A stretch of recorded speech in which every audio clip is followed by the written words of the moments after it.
Hey, this is Rocket Brain Surgeon, and today we're talking about the Waffenträger off E100, also known as the Waffle. We're following around Oni-chan as he's in Siegfried Line, normal battle, in the Waffle, a Tier 10 German tank destroyer. What makes this tank unique is it's a tank destroyer that has a turret. It also features an autoloader. The gun on this thing is ridiculous.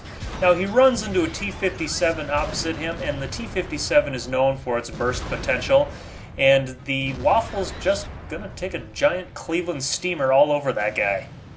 When there's a tank opposite the Waffle that's not an autoloader, it's embarrassing for the enemy. Just downright embarrassing how fast they die and how little they can do.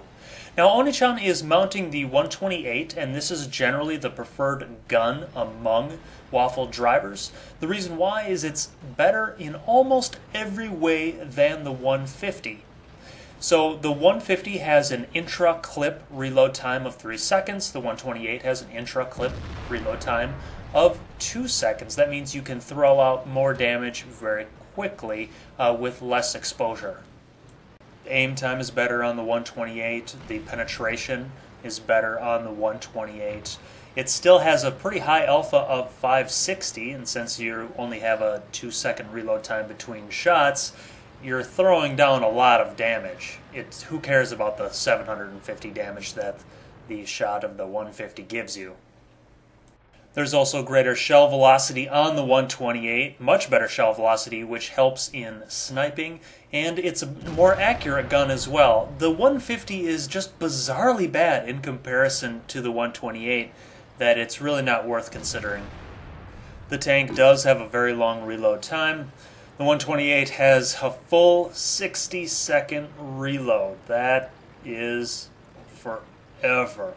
Also, the platform is not the most mobile thing in the world. It only has 5 degrees of gun depression.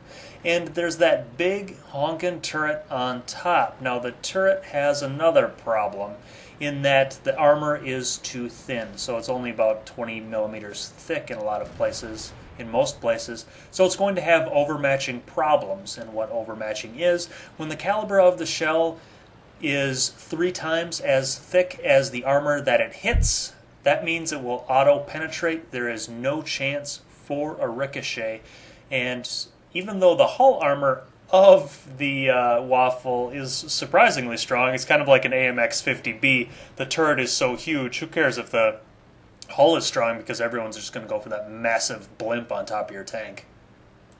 The camouflage on the tank is very poor as well, so make sure you are behind some bushes, far behind, like 15 to 20 meters, so that when you fire, you don't turn them translucent and everyone can see you. It also has an incredible view range. 420 meters is a lot, even for Tier 10.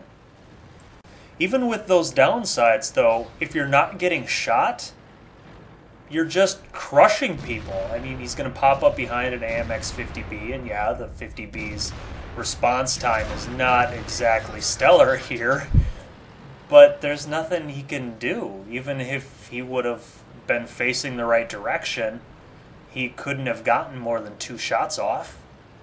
The Waffle overperforms statistically as well. It is the highest damaging tank at Tier 10, and it is not close. And this is after getting nerfed. There's no doubt it will get nerfed again, so get it early and abuse it while you have the chance. Hope you enjoyed. Happy hunting.